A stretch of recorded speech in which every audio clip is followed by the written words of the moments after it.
Saya mau menyampaikan firman Tuhan yang saya beri judul Iman Percaya. Jadi mungkin sebagian besar dari kita sudah tahu, tapi nggak apa-apa, kita ulangi saja supaya kita lebih diingatkan ya, itu ya. Iman percaya. Seringkali kita kan sering dengar nih sebagai semua orang beragama termasuk orang Kristen, kita sering ngomong soal iman, percaya gitu. Tapi sebenarnya orang Kristen sendiri beriman, percaya itu bagaimana? Karena setiap agama, setiap kepercayaan, iman percayanya beda-beda Bapak Ibu. Ya. Jadi setiap dari zaman Tuhan Yesus, zaman rasul-rasul di Palestina, di mana tempat Tuhan Yesus lahir, hidup gitu, itu sudah ada agama, sudah ada kepercayaan, udah ada orang berpikir bagaimana sih orang itu beriman. Waktu rasul-rasul ke Asia Kecil, ke Roma, dia menyampaikan firman Tuhan, orang-orang di sana pun sudah punya yang namanya iman, udah punya kepercayaan, Bapak Ibu ya. Demikian juga kita di Indonesia, orang-orang di sekitar kita juga punya iman, punya kepercayaan. Nah, karena itu pagi hari ini saya mau menyampaikan soal iman. Jangan-jangan apa yang kita percayai itu bukan apa yang dipercayai oleh Alkitab, atau apa yang Tuhan Yesus mau kita percaya, ya. Sehingga kita dengan gampang kita ngomong iman percaya, kita ngomong percaya, tapi sebenarnya kita percaya itu adalah apa yang dipercaya agama lain atau kepercayaan lain kan gitu ya.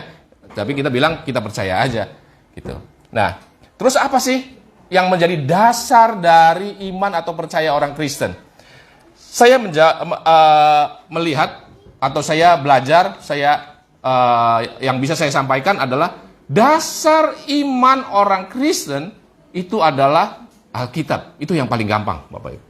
Isi Alkitab dari Kejadian sampai Wahyu, kalau kita percaya, kalau kita imani, itulah yang disebut iman percaya kita yang sebagai orang Kristen. Amin. Ya. Jadi apa yang ada di Alkitab dari Kejadian sampai Wahyu, maka kita harus pastikan apa yang ada di firman Tuhan, Kejadian sampai Wahyu itu kita ngerti atau enggak. Kita percaya atau enggak. Ya. Kalau kita percaya, kita namanya orang Kristen. Kita disebut orang percaya. Ya, jadi dasarnya adalah Alkitab dari Kejadian sampai Wahyu. Ya. Kadang-kadang kita baca, kita bisa dapatin, kok aneh ya? Kok tidak sesuai ya dengan kehendak kita? Kok tidak sesuai dengan apa yang kita dengar selama ini ya? Tapi itulah yang harus kita percaya. Itu yang benar, yang harus kita percaya. Kalau kita tidak mempercayai, ya kita bukan orang Kristen gitu.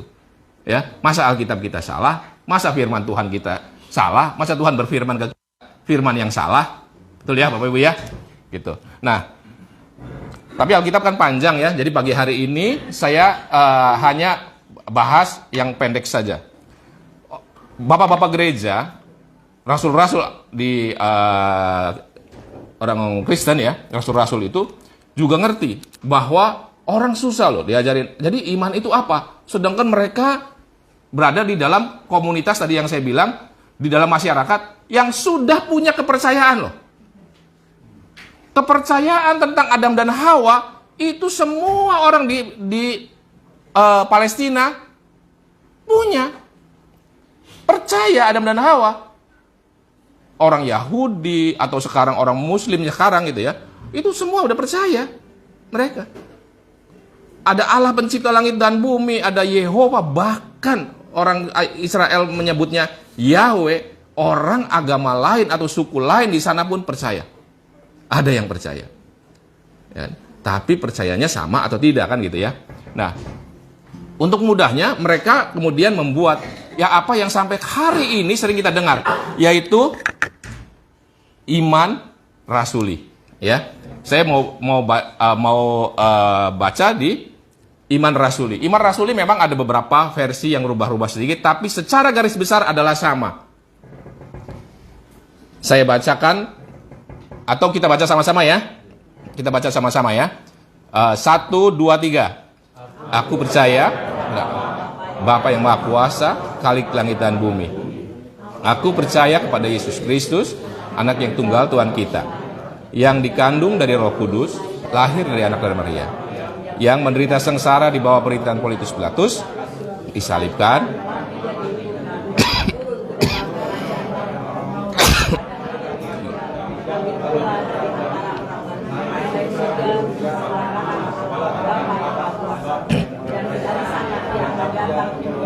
orang yang hidup dan mati. Aku percaya pada Roh Kudus, persekutuan para kudus, pengampunan dosa, kebangkitan daging, dan hidup yang kekal. Amin. Nah, dari ini kita tahu apa secara garis besar yang kita imani atau orang Kristen imani yang ada di Alkitab. Ya. Nah, secara garis besar kalau kita lebih kompres lagi gitu ya. Dari sini kita tahu kepada siapa kita percaya dan apa yang dipercayai. Ya. Jadi Alkitab dikompres atau disadur oleh bapak-bapak gereja, dipermudah kita untuk mengerti iman kita apa, yaitu dengan membuat pengakuan iman rasuli. Di dalam pengakuan iman rasuli ada dua hal yang penting, yaitu kepada siapa kita percaya, beriman. Apa yang kita percayai atau imani. Tadi dari iman rasuli kita tahu kepada siapa kita percaya. Kepada siapa kita percaya tadi di halaman sebelumnya, ya, yaitu betul halaman itu. Kita tahu yang kita percaya adalah satu, Allah pencipta langit dan bumi. Yang kedua adalah kita percaya kepada Tuhan Yesus Kristus. Terima kasih Pak Jan.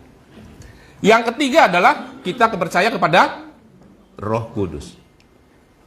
Makanya orang Kristen percaya kepada Allah Tritunggal, ya. Di mana tuh Allah Tritunggal? Kita baca Alkitab baru kita tahu ya. Kalau gampangnya memang kita harus dimuridkan. Soalnya bingung. Allah Tritunggal. Jadi Allah kita 3 atau 1? Ya kan? Kalau Allah itu 3, kenapa dibilang 1? Kalau kita ditanya orang agama lain, Allah lu 3 apa 1? Kita bilang, enggak, Allah kita 1. Nah itu Tuhan Yesus, Allah Bapa, Roh Kudus. Kalau 1 tambah 1 tambah 1 berapa? 3 ya? Kenapa kita bilang 1? Nanti orang bilang, pakai dong kata Cak Lontong. Mikir. Kata Cak Lontong, ya kan? 3, 1 tambah 1 tambah 1, kok 1? Jadi Allah lu 3 dong. Ya kan? Nah, itu kita mesti belajar, mesti ngerti juga apa yang kita imani. Tapi itu detailnya kita belajar di Alkitab, Bapak Ibu. Ya, saya hanya menduga saja sebagian besar dari orang Kristen seperti saya juga itu sering tidak ngerti sebenarnya apa yang ada dalam Alkitab. Apa yang kita imani. Tapi pagi hari ini kita belajar secara singkat bahwa yang kita percaya itu Allah pencipta langit dan bumi. Kita percaya Tuhan Yesus Juru Selamat kita. Kita percaya tentang Roh Kudus. Ya. Terus apa yang kita percayai? Yang kita percayai Allah kita yang kita panggil Bapa, itulah yang menciptakan langit dan bumi. Yang tadinya tidak ada menjadi ada. Kemudian kita juga percaya Tuhan Yesus. Tuhan Yesus yang mana? Tuhan Yesus yang lahir dari anak darah Maria dan seterusnya, mati, bangkit pada hari ketiga, naik ke surga. Suatu saat dia akan datang kembali untuk menghakimi seluruh manusia. Seluruh manusia itu yang dari zaman dulu sampai zaman nanti. Amin. Nah ya, itu Tuhan Yesus loh akan menghakimi. Ya. Kemudian kita juga percaya Roh Kudus. Roh Kudus yang mana? Roh Kudus yang memimpin kita, menolong kita, maka disebut Parakletos, penolong. Itu nolongin apa? Menolong kita untuk mengerti kehendak Bapa. Supaya menolong kita untuk melakukan kehendak Bapa. Amin ya. Karena Allah punya agenda, punya rencana. Yaitu apa? Supaya kita diampuni dosa-dosa kita. Itu yang kita percaya. Kita diampuni dosa-dosa kita. Kita kalau mati, satu saat semua orang akan mati atau meninggal, kita akan dibangkitkan. Waktu kita dibangkitkan, kita akan menghadapi penghakiman kita akan menghadapi hidup yang kekal. Pilihannya adalah hidup kekal bersama Allah di surga atau hidup kekal bersama iblis di neraka. Amin. Itu yang kita imani, itu yang kita percaya kan? Sebagai orang Kristen, ya. Tapi kita juga tahu bahwa orang agama lain mempercayai, mengimani yang lain, Bapak Ibu. Ya. Oke. Jadi secara garis besar kan seperti itu ya. Tadi juga disebutkan percaya mengenai gereja yang kudus, persekutuan para kudus. Nah, kita ini seharusnya kalau kita percaya maka kita menjadi gereja yang kudus. Gereja itu harus kudus. Persekutuan para kudus. Maka kita yang datang ke gereja ini, persekutuan itu kita harus kudus. Amin ya. Jadi kita sebagai orang Kristen gak boleh sembarangan. Karena kita udah Kristen, ya suka-suka kita gitu. Gak bisa. Kita harus kudus. Kalau kita gak kudus, ya kita tidak beriman sebenarnya Bapak Ibu. Amin ya. Banyak dari kita seringkali kita gak percaya loh isinya Alkitab. Coba aja kita uji. Kita hidup kita sehari-hari. Kalau kita percaya kekekalan, hidup yang kekal, bahwa kita akan dihakimi, kita akan berbeda dengan kalau kita tidak percaya bahwa kita akan dihakimi. Amin. Kita akan hidup dengan cara yang berbeda kalau kita tidak percaya bahwa ada yang hidup yang kekal. Ya. Amin ya. Maka kekristenan itu secara garis besar tadi iman rasuli itu kita mengerti beberapa hal Bapak Ibu. Yang pertama tadi ya, kita tahu beriman kepada siapa dan apa yang diimani. Bapak Ibu udah ngerti ya? Yang kita imani adalah Allah Tritunggal. Ya. Apa yang kita imani tadi kita tahu. Allah itu yang menciptakan langit dan bumi. Yesus itu yang datang ke dunia menjadi juru selamat kita, dengan satu kali kita akan dihakimi. Ya. Dan yang ketiga kita percaya pada Roh Kudus yang menolong kita. Kita juga percaya kepada apa? Kepada gereja yang kudus, persekutuan para kudus. Kita percaya bahwa kita itu mempunyai kesempatan untuk diampuni dosa kalau kita percaya kepada Tuhan Yesus. Kita percaya bahwa Tuhan Yesus akan datang untuk menghakimi kita, ya. Karena setiap orang akan mati dan akan dibangkitkan. Itu yang kepercayaan kita. Dan ada hidup kekal. Artinya, hal kedua yang kita percayai Bapak Ibu ya, yang secara garis besar kita tekankan di sini adalah bahwa hidup di dunia ini sementara. Hidup sesungguhnya adalah hidup kekal. Bapak Ibu bayangkan hidup di dunia yang kekal dibandingkan yang tidak kekal. Maka kekal itu lamanya tidak terhingga. Amin. Itulah kehidupan yang sesungguhnya. Seringkali kita tidak percaya Bapak Ibu. Maka kita hanya mengejar yang sementara. Kalau kita mengejar yang sementara dan mengabaikan yang kekal, artinya kita tidak percaya. Kalau kita percaya pada kehidupan kekal, kita akan mengutamakan hidup yang kekal. Bapak Ibu, kalau anak-anak masih kecil ya, anak-anak masih kecil, disuruh sekolah, belajar nak, supaya nanti kehidupan dewasa kamu tidak menjadi orang yang bodoh, supaya hidupnya bisa lebih mudah, gitu ya. Kenapa orang susah-susah belajar? Karena dia tahu akan ada kehidupan yang sesungguhnya, yaitu kehidupan sebagai orang dewasa. Itu gambaran secara jasmani. Kalau kita percaya bahwa ada kehidupan yang kekal, yang lebih penting, yang jauh lebih penting, maka kita hidup yang sementara ini harus hati-hati untuk mempersiapkan yang kekal. Maka kalau kita percaya, tindakan kita akan beda, Bapak Ibu. Ya. Kalau kita orang percaya, itu kita kaya, maka kita tahu kekayaan itu sementara. Maka kita juga hati-hati. Kalau kita senang, hidup kita ini lagi senang-senangnya, kita juga harus hati-hati. Karena kesenangan ini sementara. Kalau kita ini ganteng, cakep, kita itu berhasil, punya posisi tinggi, kita tahu bahwa itu sementara. Akan berlalu dalam sekejap berlalu, Bapak Ibu. Ya, rasanya kok baru kemarin saya itu masih muda ya bisa naik gunung apa gitu. Sekarang naik lantai 2, lantai 3 aja ngos-ngosan, Bapak Ibu. Kayaknya baru kemarin. Begitu saya lihat foto saya, kok tua ya? Gitu, ya kan? Begitu saya lihat foto saya yang dulu, oh dulu saya masih muda ya, gitu.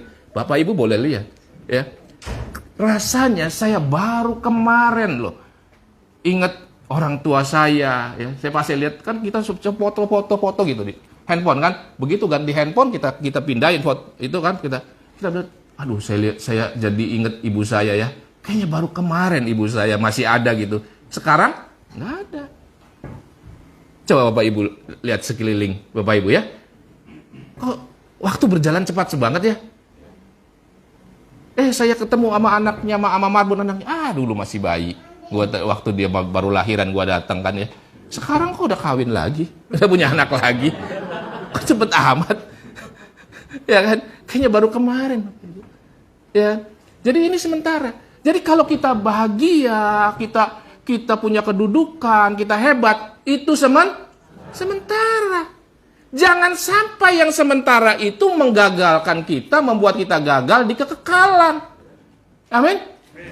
Demikian juga kalau kita ini, maaf ya, nggak punya duit, atau miskin, atau susah gitu, itu juga sementara. Jangan sampai yang sementara ini menggagalkan kita di kekekalan.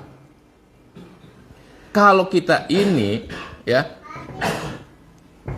kok hidup lagi susah ya, nggak bahagia, kecewa, banyak kekecewaan, itu sementara. Kita harus ingat kalau kita lagi susah pun itu sementara, akan berlalu. Sebab tidak kekal. Jadi kalau hari ini kita juga susah, kita dikecewakan orang, sementara. Yang paling sulit misalnya pun kita nggak punya pasangan hidup, ya, sementara hidup ini. Amin.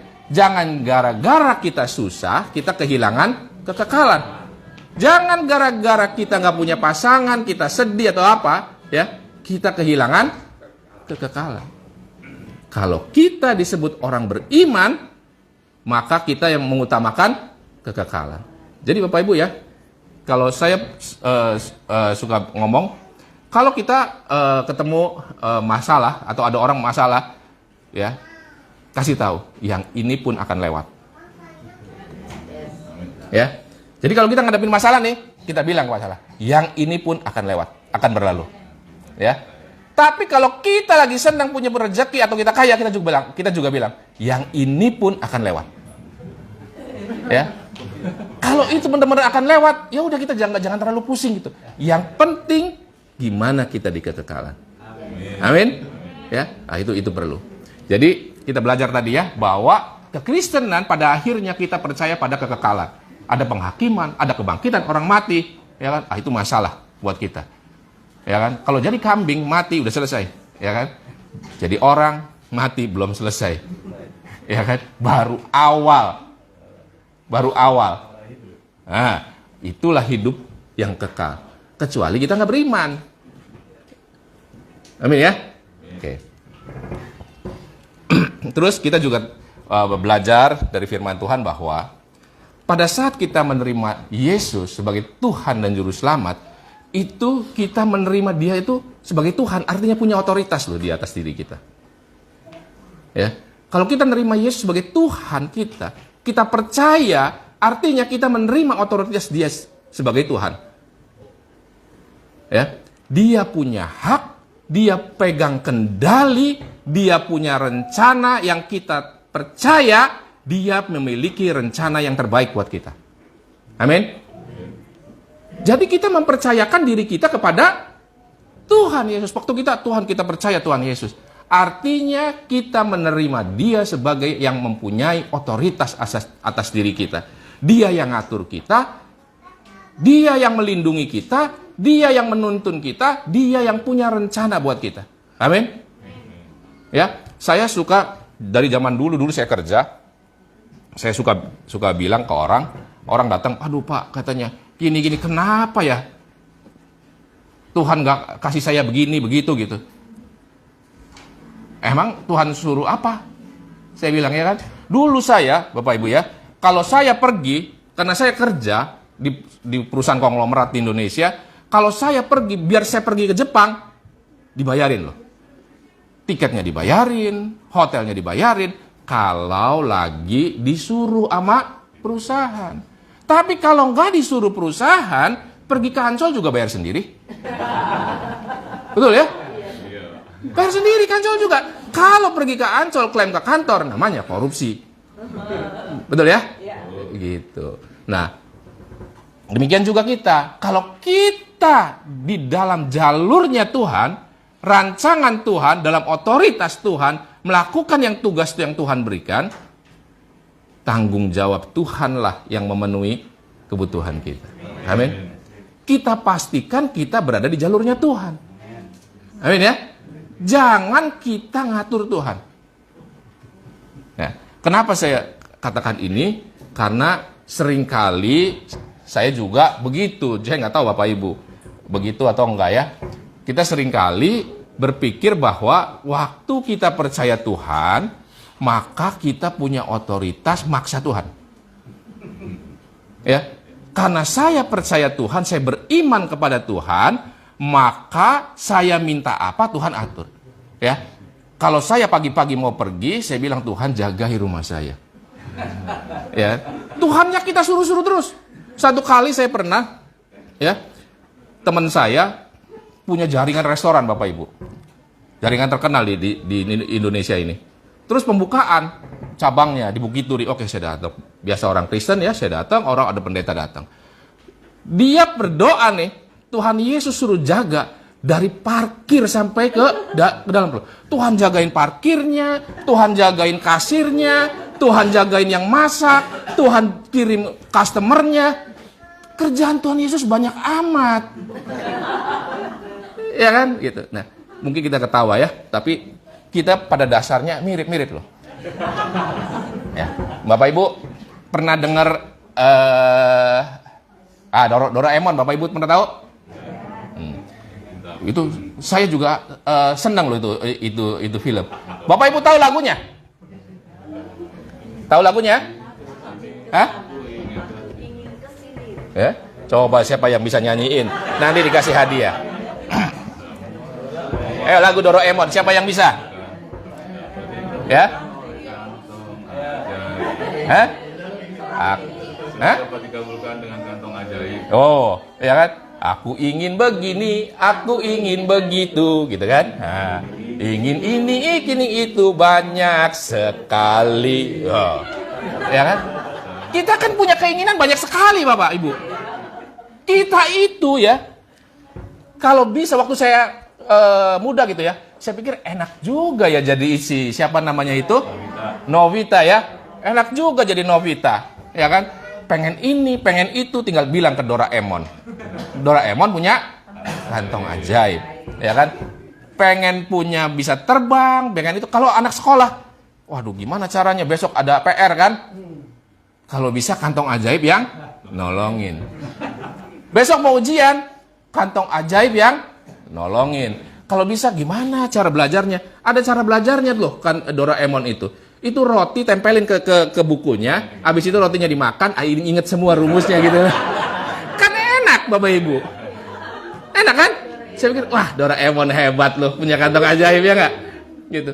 Ya mungkin kita ketawa, tapi kita seringkali berpikir begitu. Kita perlakukan Tuhan, kita punya Tuhan ya, kayak Doraemon Bapak Ibu. Kita suruh Tuhan begini, begitu. Kalau kita mau ujian, kita bilang ke gembala ya, Pak Gembala, tolong doain anak saya besok mau ujian. Bukan anaknya disuruh belajar. Kalau bisa gembalanya doain besok ujiannya lulus Bapak Ibu. Begitu ya. Gitu. Jadi pikirannya Pak Gembala punya kantong ajaib. Ya kan? Ya kan? Pak Gembala punya kantong ajaib kan? Dikiranya Tuhan kita itu Doraemon. Pertanyaan saya, apakah Tuhan kita Doraemon? Lah ya bukan kan? Namanya dia Tuhan, bukan Doraemon. Tapi kita kalau bisa punya Doraemon, bisa kita paksa-paksa, Doraemon, gini dong Doraemon, tolong, ayo Doraemon. Wah yuk, nanti Doraemonnya kasih. Yaudah. Ya, gitu kan? Dia kasih. Terus ujung-ujungnya baik nggak? Enggak loh. Ujung-ujungnya nggak baik kan? Tapi Nobita nggak pernah kapok. Ya kan? Besok-besok minta lagi. Yang tadi minta belajarnya gimana? Oh, keluarin roti. Rotinya tempelin ke bukunya, dimakan kan? Karena pelajarannya banyak, jadi dia makan rotinya banyak kan? Sakit perut. Habis sakit perut, belum besok dia udah berang PR besar, Bapak Ibu, maaf ya. Kemudian besokannya lupa dia karena udah keluar lagi rotinya. Ya, udah keluar lagi rotinya. Gagal lah si Nobita kan? Ya enggak? Demikian juga yang lain-lain, Bapak Ibu ya. Gitu. Tapi kita nggak kapok kayak Nobita ya.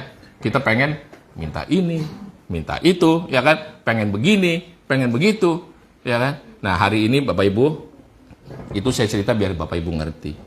Kita sering memperlakukan Tuhan kita kayak Doraemon loh. Ya kan? Bahkan dulu juga saya suka ngomong ke orang.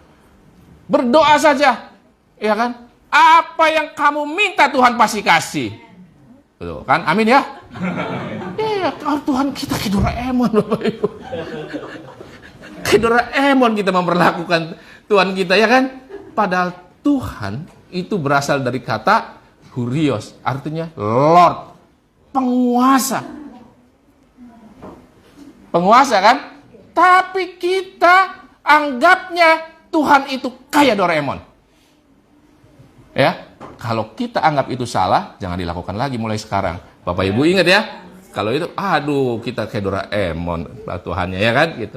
Seringkali banyak orang bahkan menyampaikan firman Tuhan pun begitu. Ya, minta saja, Tuhan janji kok. Apa yang tidak pernah dilihat mata, yang pernah didengar telinga, ya Tuhan sediakan. Ya kan? Mau terbang? Wah, Tuhan bisa kasih baling-baling bambu. Iya kan? Oh ya, gitu. Kita minta keajaiban Tuhan seperti kita minta ke Doraemon. Padahal kalau iman percaya kita itu dituntun Tuhan untuk mencapai kekekalan seperti yang Tuhan rancangkan buat kita. Amin. Apakah Tuhan tidak pelihara? Pasti pelihara. Amin. Apakah Tuhan itu tidak melindungi kita? Pasti Tuhan lindungi. Apakah Tuhan tidak berkati kita? Pasti berkati. Ya, asal yang sesuai dengan rancangan Tuhan, sesuai dengan ketentuan Tuhan. Ya, Tuhan punya rancangan buat kita, hidup kekal. Kalau Tuhan nurutin kita terus, ya, kita bisa tidak capai ke kehidupan kekal. Terus ngapain Tuhan Yesus datang? Ya, seringkali, wah itu orang kaya sombong ya. Tapi jangan salah loh. Orang ada yang miskin aja sombong. Gimana kalau jadi kaya? Benar kan? Iya. Ada orang, oh itu mentang-mentang jadi pejabat sombong. Ada orang gak punya jabatan apa-apa juga sombong. Gimana kalau dia punya jabatan coba? Ya kan? Kita gak pernah tahu Bapak Ibu. Ya, Tuhan tahu yang terbaik buat kita. Amin ya? Jadi pagi hari ini kita tahu bahwa Tuhan kita itu luar biasa. Tuhan kita itu punya rancangan dan rancangannya adalah yang terbaik tentunya buat kita ya. Rancangannya adalah rancangan yang terbaik ya. Nah, dari mana kita tahu itu semua? Iman kita sebenarnya tadi ya kita bilang dari Kejadian sampai Wahyu. Maka sebetulnya kalau Bapak Ibu baca dari Kejadian sampai Wahyu itu ada ceritanya yang panjang. Ada konteks ceritanya. Orang bilang ada benang merahnya. Ada cerita yang utama yaitu tentang Kristus dan kerajaan Allah. Ya kan? Kita nggak bisa nyomot satu bagian saja karena kita bukan beragama lain ya. Kalau agama lain saya nggak komen. Kalau agama Kristen itu, bukan kita ayat itu sebagai kalimat sakti. Bukan ayat itu kita bisa pakai sebagai kalimat yang bisa membuka guanya si siapa? Aladin. Ya kan? Abrakadabra gitu buka. Bukan. Firman Tuhan adalah kehendak Tuhan yang harus kita lakukan. Yang harus kita dengarkan. Kelemahan dari kita banyakkan adalah kita bicara Tuhan mendengar. Kita maunya kita bicara Tuhan mendengar. Padahal Tuhan mau menuntun kita. Tuhan bicara supaya kita mengikuti jalan-jalannya. Amin. Bahkan kita di gereja, kita bilang kita rohani, kita menyembah Tuhan, kita ngomong, kita menyembah, kita ngomong, Tuhan dengerin aja lah, Tuhan duduk aja. Kita nggak tahu Tuhannya senang atau enggak. Ya. Kita berdoa, Tuhan dengerin. Kita ngomong. Kita ngomong, Tuhan dengerin. Ya kan? Kita mau memuji Tuhan kek? Mau ngomong memuji Tuhan kek? Atau kita minta ini, minta itu, minta ini, minta itu. Kayak ke Doraemon tadi ya. Itu Tuhan suruh dengerin. Bahkan firman Tuhan pun bukan dicari firman Tuhan ini dibaca, bukan firman Tuhan ini dimengerti apa yang Tuhan mau buat kita. Tapi kita baca firman Tuhan, yang kita pikirin apa yang kita mau. Terus kita bilang, kita klaim janji Tuhan sesuai dengan firman. Kita klaim Tuhan. Emangnya kita bayar asuransinya? Kita bayar preminya, kita bisa klaim-klaim. Asuransi aja mau klaim itu mesti bayar premi, Bapak Ibu. Ya. Tapi kita hanya karena baca firman Tuhannya kita artikan sendiri, kemudian kita klaim sesuai keinginan kita. Jadi Tuhan suruh dengerin, suruh ngelakuin apa yang kita mau. Beragama Kristen yang benar adalah kita yang dengar apa yang Tuhan sampaikan, Tuhan bicara, kita melakukan, Bapak Ibu. Ya. Jadi itulah iman kita. Coba kita lihat beberapa ayat firman Tuhan. Masih ada waktu ya? Oke. Masih ada waktu, jadi kita baca ayat berikutnya. Saya minum dulu ya.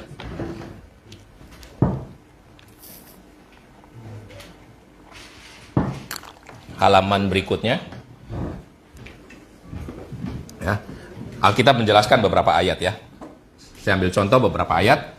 Misalnya adalah Ibrani 11. Di Ibrani 11 Bapak Ibu ya. Ini juga sering jadi dasar buat kita orang Kristen. Katakan begini. Kan tertulis ya di Ibrani 11 ayat 1. Iman adalah dasar dari segala sesuatu yang kita harapkan dan bukti dari segala sesuatu yang tidak kita lihat. Terus kita berpikir nih. Kita berpikir gimana artinya? Artinya yang sesuai dengan kehendak kita. Terus kita ngomong kan? Gitu. Yang benar Bapak Ibu. Kalau kita baca firman Tuhan ini Tuhan lagi ngomong apa? Ngomong apa ke siapa? Ya. Oh, ini lagi ngomong ke jemaat zaman dulu itu. Kemudian jadi implikasinya sekarang ngomong ke kitanya apa dalam konteks sekarang. Nangkep ya? Supaya kita ngerti. Jadi kalau kita baca, jangan coba Bapak Ibu bayangkan kalau Bapak Ibu baca firman Tuhan seperti baca taruhlah baca cerita berseri atau Koping Ho. Itu ada Koping Ho, ada Pemanah Burung Raja Wali, ada kitabnya ada 66 buku. Terus Ibu Bapak baca buku yang nomor 33 gitu misalnya ya, halaman yang ke-17. Paragraf yang ketiga ada kalimatnya dibaca. Terus kalimat itu doang yang Bapak Ibu tahu. Itu kan Bapak Ibu nggak tahu ceritanya dari awal sampai akhir kan? Kenapa kalau kita baca itu, kita pengen terus baca sampai akhir? Ya kan? Kenapa kalau kita baca firman Tuhan, comot aja seayat 1 gitu? Ya kan? Gitu. Harusnya Bapak Ibu baca supaya sampai ngerti kan? Nah, kembali ke Ibrani 11 ayat 1. Kalau dikatakan bahwa iman adalah dasar dari segala sesuatu yang kita harapkan dan bukti dari segala sesuatu yang tidak kita lihat ya. Kalau kita mengharapkan sesuatu, misalnya mengharapkan mobil Bapak Ibu ya, kemudian mobil itu belum kita lihat, maka kita beriman. Kalau mobil itu sudah kita lihat, katanya tidak beriman, orang udah ada kan gitu. Ya kan? Dulu saya berpikir begitu, itu dulu. Ya. Jadi kalau dulu saya pikir kalau saya pengen punya gedung ini misalnya, punya ruko ini kan belum saya punya kan, Belum lihat kan? Belum lihat sertifikatnya saya punya kan? Saya percayain nih. Itu kan belum saya lihat. Ya kan? Nanti kalau saya ini sudah punya, itu bukan beriman, udah punya saya kok. Ya kan gitu. Tapi saya kasih tahu yang dikatakan di Ibrani 11 ayat 1 ini. Surat Ibrani, penulisnya kirimkan ke orang Ibrani. Maka disebut surat Ibrani, Bapak Ibu ya. Nah, dengan konteks zaman itu orang Ibrani waktu menerima surat, ya, maka kita tahu, kita juga bisa baca ayat-ayat sesudahnya, sebelumnya, konteksnya semua Bapak Ibu ya.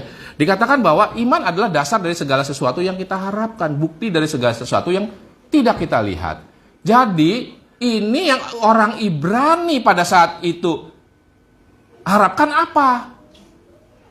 Apa yang dimaksud dari orang Ibrani itu yang tidak dia lihat? Orang Ibrani atau orang Israel pada zaman itu sedang mengharapkan Mesias.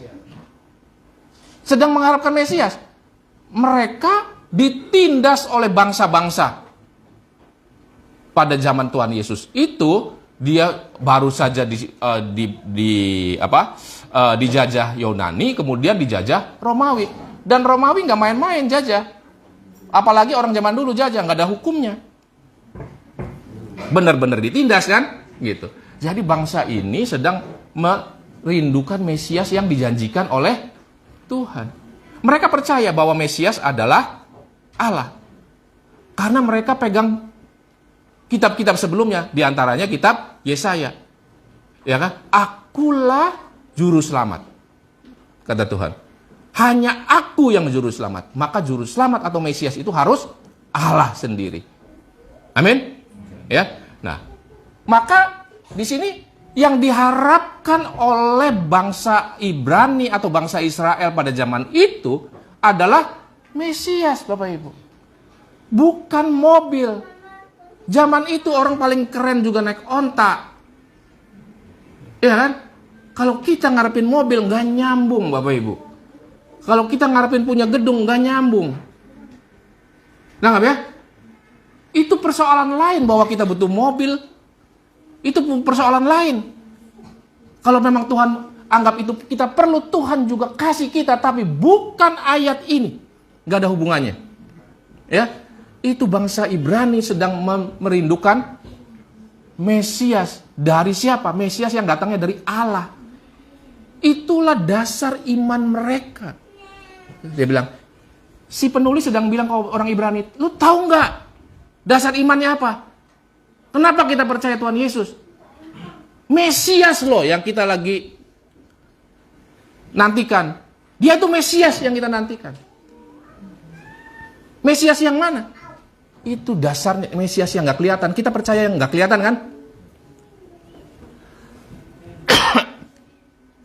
Si penulis bilang ke orang Ibrani, kita percaya yang tidak kelihatan kan? Maka siapa sih yang tidak kelihatan itu? Kita bisa lihat di sampai ayat ketiga.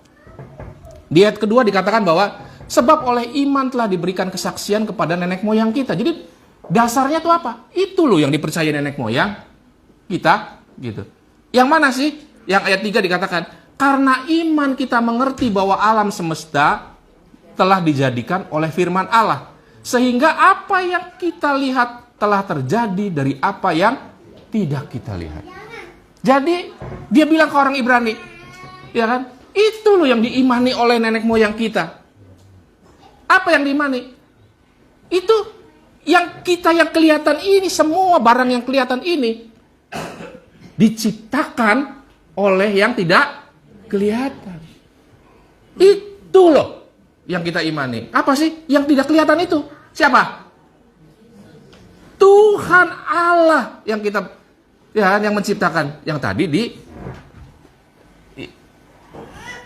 iman rasuli kan, percaya kepada Allah.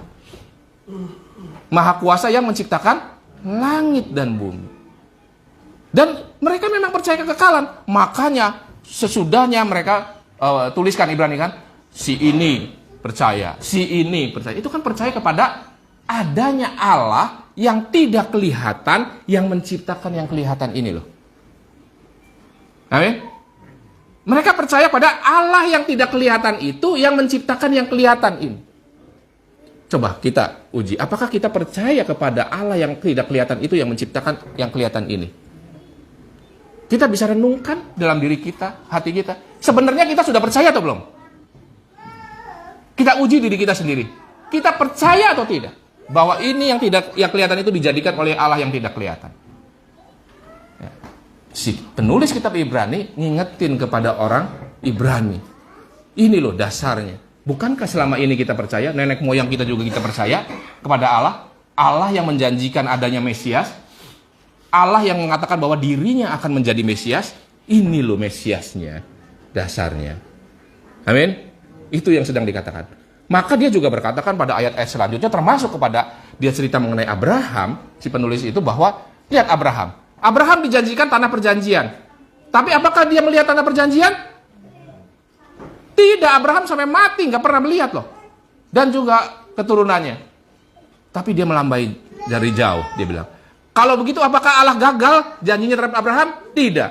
Karena yang dijanjikan kepada Abraham sesungguhnya adalah tanah perjanjian surgawi. Tempat semua manusia hidup kekal bersama Allah di surga. Amin. Itulah yang dijanjikan. Apa yang dijanjikan sebagai tanah perjanjian secara jasmani hanyalah gambaran. Amin. Maka kita tahu baca ayat itu. Selanjutnya, slide selanjutnya, ya. Dikatakan bahwa misalnya kita contoh ya.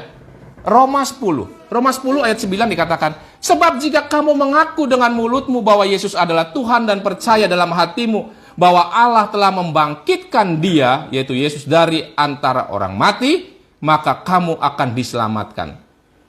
Karena dengan hati orang percaya dan dibenarkan, dengan mulut orang mengaku diselamatkan. Kalau kita baca ini, kita dengan iman, kalau kita punya iman di hati saja kita diselamatkan. Jadi asal kita mengaku dengan mulut saja kita diselamatkan. Nah, kita juga mesti lihat konteksnya. Pada saat itu, konteksnya adalah ini surat dikirim ke jemaat Roma. Orang-orang percaya yang percaya kepada Tuhan Yesus di Roma. Kenapa? Karena pada zaman itu mereka berada di bawah kekuasaan Roma. Orang kalau mengaku Yesus adalah Tuhan, apalagi satu-satunya Tuhan, hidupnya selesai di dunia ini. Hidupnya selesai. Kenapa? Tuhan dalam bahasa aslinya Hurios, ya, itu artinya kalau bahasa Inggrisnya Lord, penguasa, bukan itu ada Tuhan, gitu. Tuhan sebenarnya, bukan Elohim, Bapak Ibu. Apa yang diakui adalah dia adalah Yesus Tuhan, penguasa, penguasa. Bapak Ibu bayangkan, zaman sekarang saja, zaman modern, zaman demokrasi, zaman hukum, kalau Bapak Ibu bisa bilang misalnya contoh, saya deklarasikan misalnya Marbun adalah presiden, satu-satunya presiden saya, itu bisa bermasalah buat Marbun dan buat saya loh. Karena presiden Indonesia itu Jokowi. Ya kan?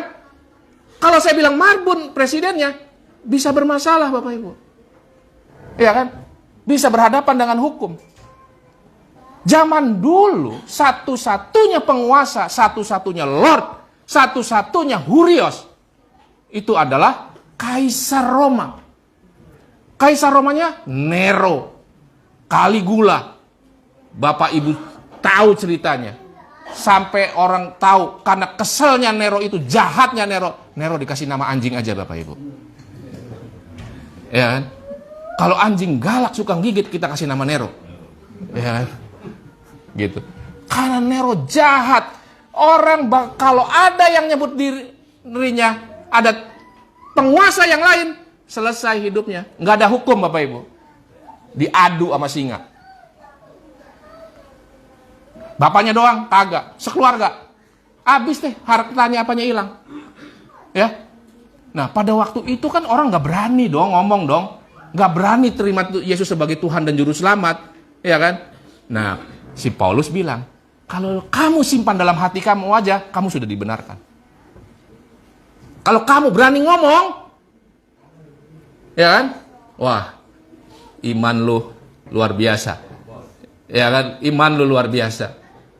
berani mengambil resiko, hidup lu selesai. Ya kan?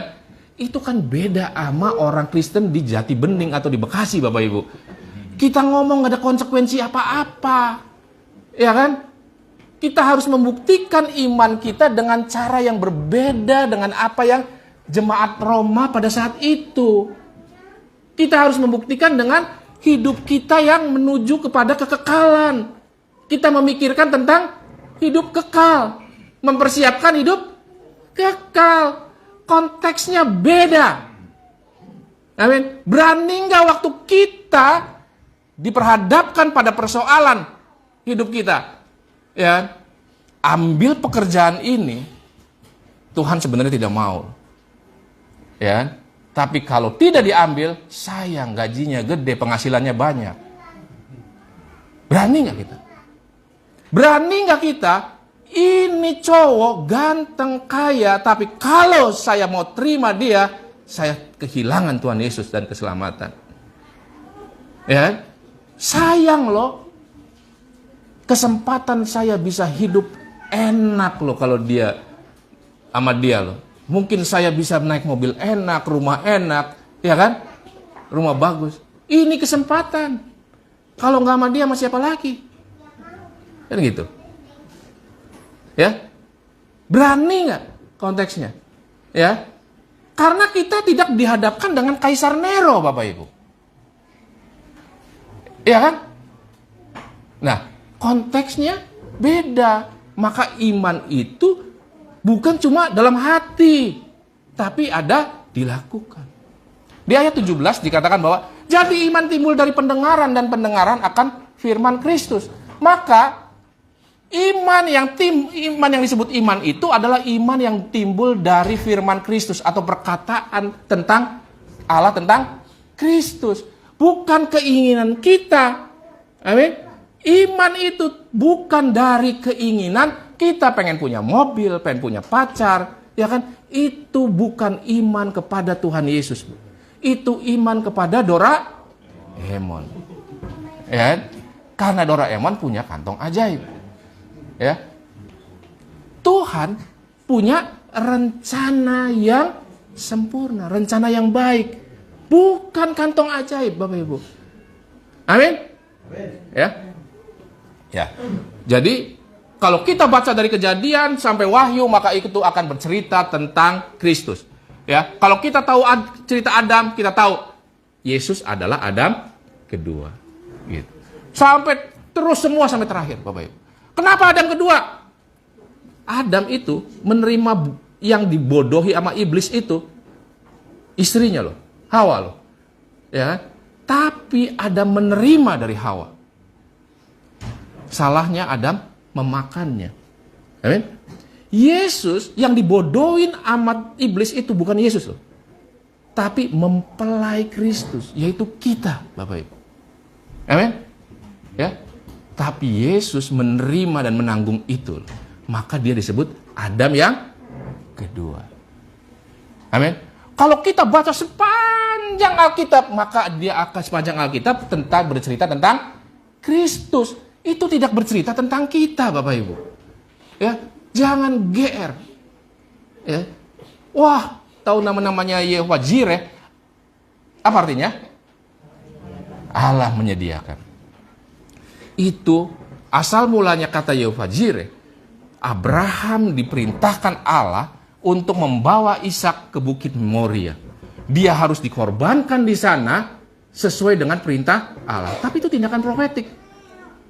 Ya, Allah bilang, waktu mau dibunuh, mau dikorbankan, stop, berhenti. Allah sudah melihat iman Abraham. Allah sudah menyediakan, yaitu menyediakan apa? Domba yang harus dikorbankan, Bapak Ibu. Itulah domba Paskah. Abraham itu membawa Ishak itu ke Bukit Moria, ya. Yesus itu dikorbankan di Bukit Moria, Bapak Ibu. Karena kalau Bapak Ibu baca, Salomo mendirikan bait Allah di Bukit Moria. Dan Yesus itu disalib di perbukitan di depan bait Allah. Amin. Ya, di Bukit Moria. Yesus separuh jalan loh memanggul kayu salib kan. Ishak juga separuh jalan bawa kayunya dia sendiri.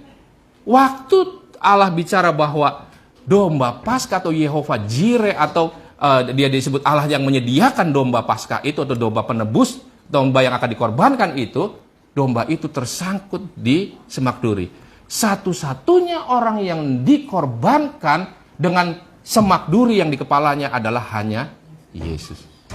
Maka kalau kita baca, kita tahu bahwa itu cerita tentang Yesus.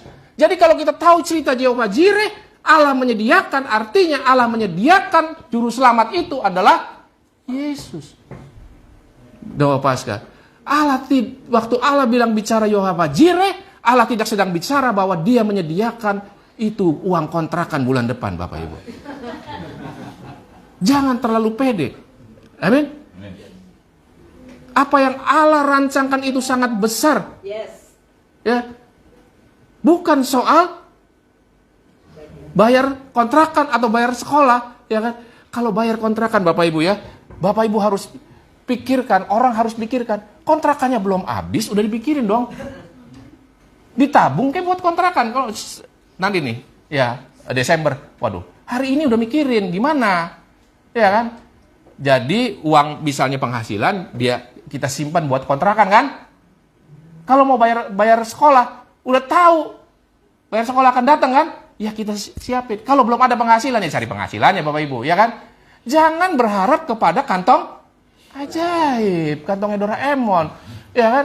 Tenang aja. Kita punya penghasilan hari ini, dihabisin hari ini. Giliran mau Januari mau bayar, kita Pak Pendeta doain dong, ya kan? Pendeta artinya dipikirnya pendeta itu punya kantong ajaib. Emang Tuhannya Doraemon, ya? Jadi Bapak Ibu sekarang tahu ya, Tuhan kita bukan Doraemon. Ya, gitu. Nah, kita lihat itulah soal iman. Masih ada waktu satu lagi ya, saya satu lagi ya. Efesus 2 ayat 8.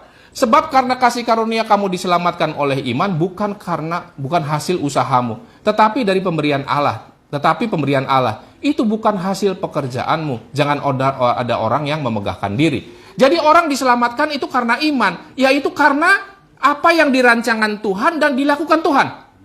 Bapak Ibu, Yesus datang sebagai domba Paskah untuk menebus dosa kita, ya kan? Karena itu kita hanya percaya mengenai pengampunan dosa, tapi kita nggak pernah bisa memaksa Yesus datang loh. Yesus datang sendiri loh, karena kasihnya ke kita. Amin. Tapi jangan salah, di ayat 10-nya dikatakan karena kita ini buatan Allah, diciptakan dalam Kristus Yesus untuk melakukan pekerjaan baik yang disiapkan Allah sebelumnya. Ia mau supaya kita hidup di dalamnya. Jadi kalau kita percaya, menerima, kita nggak usah waktu kita diselamatkan menebus dosa itu. Bukan karena kehebatan kita, tapi karena Tuhan menyelamatkan kita. Tapi kenapa Tuhan menyelamatkan kita? Karena Tuhan mempersiapkan kita untuk melakukan perbuatan baik. Jadi kalau kita menerima Yesus sebagai Tuhan dan Juru Selamat, kita juga menyatakan diri kita mau melakukan perbuatan baik yang dirancang Tuhan. Enggak ada orang Kristen yang mau menjadi Kristen yang beriman tapi tidak mau melakukan perbuatan baik yang Tuhan rancangkan. Amin. Kalau semua orang Kristen melakukan perbuatan baik, tidak terjadi tuh kasusnya Sambo. Ya kan? Yang nembak orang Kristen, yang ditembak orang Kristen, yang ngerancang orang Kristen, ya kan? Yang nangkep orang Kristen, yang menghukum orang Kristen, atasannya orang Kristen, yang nutup-nutupin juga orang Kristen. Yang salah semuanya orang Kristen. Kalau semua dididik melakukan perbuatan baik, kan gak terjadi ya. Nah, perjuangan kita adalah melakukan perbuatan baik yang dirancangkan Tuhan. Yaitu apa? Perbuatan kita, apa yang harus kita lakukan itu harus sesuai dengan kehendak Tuhan untuk mencapai kekekalan bersama Tuhan di surga. Amin. Jadi kesimpulannya, hari ini kalau kita ada masalah, nggak ada masalah, kita sukses, nggak sukses, kita harus hati-hati. Karena semua itu sementara. Yang kita sedang tuju adalah kekekalan. Jangan kita kehilangan kekekalan karena masalah sepele yang sementara. Amin. Itulah iman percaya kita sebagai orang Kristen. Amin. Ya, jadi bukan ke Doraemon ya Bapak Ibu ya. Ya. Jadi Bapak Ibu ingat-ingat gembala kita itu nggak punya kantong ajaib. Ya. Mari kita bangkit berdiri. Kita mau berdoa ya. Biar apa yang kita dengar Tuhan tanamkan dalam hati kita, supaya kita bisa melakukan apa yang benar sesuai dengan kehendak Tuhan. Mari kita satukan hati kita. Bapa, kami mengucap syukur kalau hari ini kami boleh beribadah, kami boleh mendengarkan firman-Mu. Firman-Mu telah kami dengarkan Tuhan. Biarlah Tuhan kami boleh menjadi tanah yang subur bagi firman-Mu. Kami boleh menjadi pelaku firman-Mu. Karena itu biarlah Allah Roh Kudus tinggal dalam diri kami, menolong kami untuk mengerti lebih dalam, untuk kami boleh mampu melakukan dan menjadi pelaku firman-Mu, sehingga kami tidak salah jalan, sehingga kami tidak mengimani apa yang salah, kami boleh melakukan apa yang Tuhan rancangkan dalam hidup kami, supaya kami boleh mencapai hidup kekal bersama Engkau Tuhan Allah Bapa di surga. Sebab kami percaya Tuhan apa yang Kau rancangkan adalah yang terbaik buat kami. Sebab kami percaya Tuhan Kau menyertai hidup kami supaya kami boleh mencapai kekekalan bersama Engkau Tuhan. Segala yang kami perlukan di dunia ini, Tuhan kami percaya Engkau cukupkan. Engkau melindungi kami, Engkau menyertai kami. Terima kasih Bapa di surga untuk firman-Mu, untuk kuasa-Mu yang kami percaya menyertai kami, memberkati kami pagi hari ini sampai selama-lamanya. Terima kasih Bapa, di dalam nama Tuhan Yesus Kristus kami berdoa dan kami ucap syukur. Haleluya. Amin. Tuhan Yesus berkati.